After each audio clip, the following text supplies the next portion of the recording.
Hey everyone, welcome back to Williamson Ridge Outdoors. Today we're standing out here at the back of the truck because I've got a little chainsaw I wanted to check out. Now this is a Portland gas chainsaw from Harbor Freight, and you know, I've seen a bunch of that Portland electric power tools and stuff, and usually their Portland stuff is their corded tools, and I hadn't seen the Portland chainsaw or gas chainsaw until here recently. And so I kind of got thinking, I was like, well, you know what? I think I'm going to try that thing out because it's pretty inexpensive. Now, this is a 42cc gas chainsaw, and it was $179, and it wasn't a sale price or a percentage, nothing, no coupons. It's $179. So let's go ahead and get into this saw. I'll go over just a couple quick things on it. We'll put some gas in it, start it up for the first time. I wanted to share the initial startup and see how hard it was to get started the first time. The thing is with this saw, it actually does have some pretty neat features on it. Of course, it has an automatic oiler. I do believe that the oiler is probably motor driven, not clutch driven. And also it says it has easy start with spring assist technology.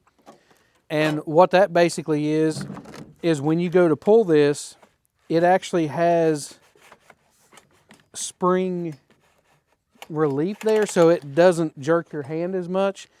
And so, like, as I'm pulling that, you can see that give right there. The motor's not turning. And also, it's supposed to have anti-vibration, so it should have some movement here. You can see right here, you've got spring movement and stuff here to help dampen it down. This does have an 18-inch bar on it. It is a 3/8 pitch. It says .375, which is a 3/8, and then 18-inch bar, and it's a 50 thousandths. So inside the box, it does come with a bar cover. It came with a bottle of oil, which was kind of leaking a little bit. I'm not going to use this because I don't like. I use Echo Red Armor, and that stuff has treated me very well. It did come with the scrunch, and I do like the fact that the nuts here on the bar cover are actually captured nuts. I really like that, and surprised to see it on this cheaper saw. So another thing too, it does of course have your chain brake, but there's this little lever right here that if your chain brake is engaged, you can't pull this cover off. So you have to disengage your chain brake and make sure that that little lever is down in order to pull the cover off. Now, I believe the reason it does this is because, and this is the one thing that I kind of don't like about this saw, is that the clutch is actually out here on the outside.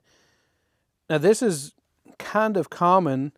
I've seen this a lot on, different chainsaws and cheaper saws, but I don't really care for that. I'd rather have the clutch inboard instead of on the outside.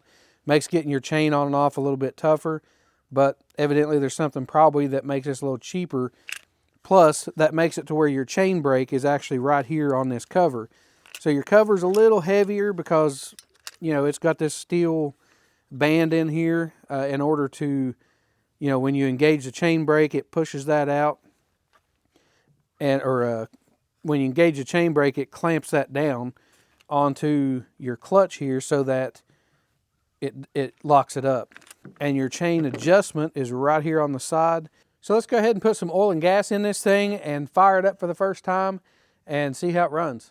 So I will say that, some of the components on here, they do feel cheap. This little cap on here for the gas, it feels like a cheap hard plastic. Doesn't feel like the seal's real good in it, but, as long as it doesn't leak. The same way with the oil. It just feels, kind of cheapo plasticky. Same way with the chain brake, the handle's a hard plastic. But also keep in mind, it's a $179 chainsaw. You expect things like this, or at least I do, because, it's very inexpensive. So they got to cut corners somewhere to make it cost less money.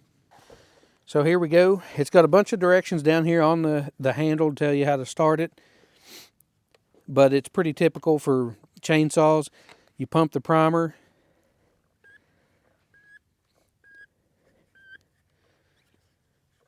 And there comes the fuel. Filled up there. We're going to turn the choke on.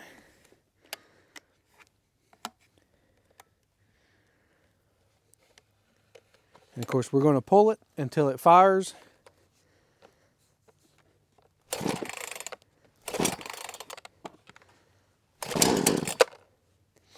So 3 pulls and it fired.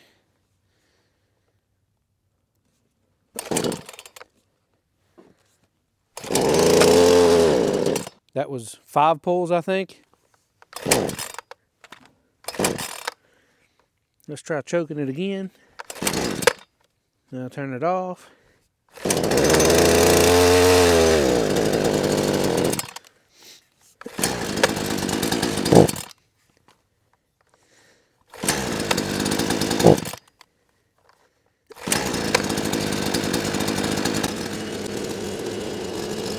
I gotta say, I'm actually surprised at how quiet this thing is.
I don't know if you can tell in the video, but this thing idles really, really smooth and even. I'm really surprised that it runs that smooth. Some of the others, you know, they'll kind of sit there and have that little miss and little shake to them. But this thing really, really is smooth. And now that it's kind of warmed up and, you know, getting things kind of going in it pretty good, the throttle response and stuff on it's pretty good.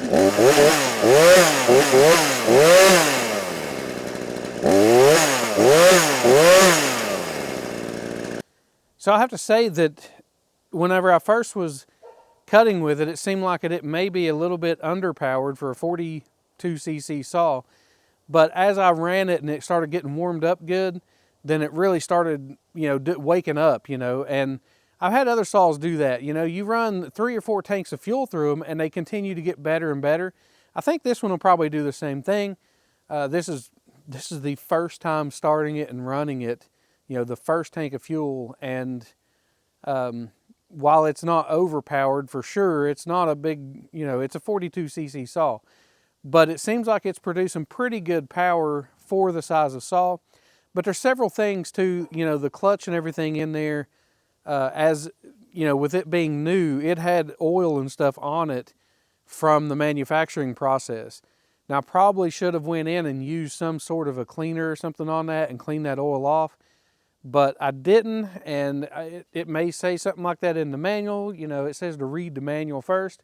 But as I ran it and it heated up, you could feel that the clutch and everything started engaging better, and things just started working better on it. You can't push it real hard because it will stall out, but the more I was running it, the more I could push it. You know, like I say, I was really feeling it, you know, building to where it's getting stronger and stronger. And I was actually surprised. This log's actually a lot better than I thought it was. I thought it was just going to be garbage and mostly rot. It is not. It is actually a good solid log, but it is poplar, so it's not crazy, you know, difficult to cut. For $179, my first impressions on this are actually pretty positive. For somebody that's looking at getting a saw to keep around their homestead and use something, you know, maybe they don't use it all the time and they want something fairly inexpensive, then this may be a good alternative. But a lot of times people equate inexpensive to cheap quality. So we'll see how this thing holds up in comparison to some of my name brands, Echo and my Steel, and, you know, kind of just compare those. I may do some side-by-sides with them too to kind of compare cut speed and power and everything. So stay tuned for all that. So hopefully here in the next little bit, the weather will change. Although it's not looking like that in the forecast, we are looking at having 4 snow storms in a row. They may not be big ones, but, you know, by the time it's all said and done, it could add up to quite a bit. But it's just one storm after another over the next 7 or 8 days. And it's just been nothing but a mud hole. And if it's not frozen and, you know, 5, 6, 7 inches of snow on, then it's a mud hole. So it's difficult to get out and cut new trees and get to stuff right now to really test this stuff out. But stay tuned because we are going to do that. So thanks for checking out the video today. If you got something out of it, you want to follow along and see how this little Portland 42cc gas chainsaw does, make sure to follow along. We'll keep you up to date on that. So thanks again for watching. Until next time, I'll see you outdoors.